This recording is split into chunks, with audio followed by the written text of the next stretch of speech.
प्रधानमंत्री नरेंद्र मोदी का जापान का 2 दिवसीय आधिकारिक दौरा अब अपने अंतिम चरण में है। इस दौरान उन्होंने भारत जापान इकोनॉमिक फोरम में हिस्सा लिया और दोनों देशों के बीच व्यापार और आर्थिक साझेदारी को और मजबूत करने का आह्वान किया। जापान यात्रा का मुख्य उद्देश्य भारत और जापान के बीच ऐतिहासिक मित्रता को नई ऊर्जा देना और भविष्य की चुनौतियों के लिए संयुक्त रणनीति तैयार करना था।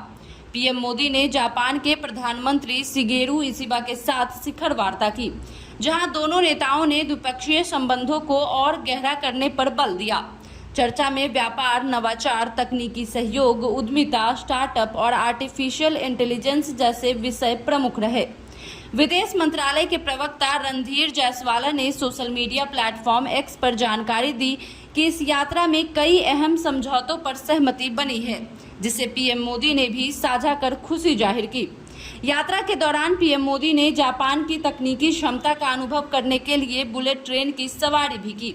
उन्होंने जापान के प्रधानमंत्री शिगेरू इशिबा के साथ बुलेट ट्रेन से सेंडई की ओर यात्रा की और इसकी तस्वीरें सोशल मीडिया पर साझा की।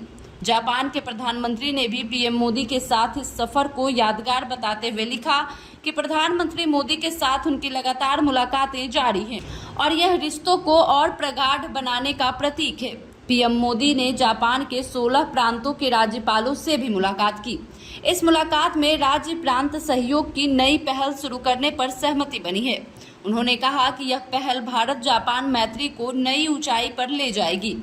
व्यापार, नवाचार, उद्यमिता, स्टार्टअप, तकनीक और कृत्रिम बुद्धिमत्ता यानी आर्टिफिशियल इंटेलिजेंस जैसे क्षेत्रों में दोनों देशों के बीच सहयोग की अपार संभावनाएं मौजूद हैं। इसके अलावा प्रधानमंत्री ने टोक्यो में ट्रेनिंग ले रहे भारतीय ट्रेन ड्राइवरों से भी मुलाकात की और उनके साथ तस्वीरें साझा की।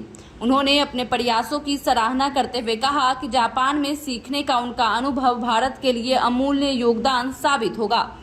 आज अपने दौरे के अंतिम दिन PM Modi Tokyo electron factory का दौरा करेंगे और इसके बाद जापान के प्रधानमंत्री शिगेरू इशिबा की ओर से आयोजित विशेष लंच में शामिल होंगे। इसके तुरंत बाद प्रधानमंत्री नरेंद्र मोदी जापान से चीन के तियानजिन शहर के लिए रवाना होंगे। वहां वह 31 अगस्त और 1 सितंबर को आयोजित होने वाले शंघाई सहयोग संगठन यानी एससीओ शिखर सम्मेलन में हिस्सा लेंगे। इस सम्मेलन में कई अहम अंतर्राष्ट्रीय मुद्दों पर चर्चा होगी और पीएम मोदी की मौजूदगी भारत की भूमिका को और मजबूत बनाने वाली है।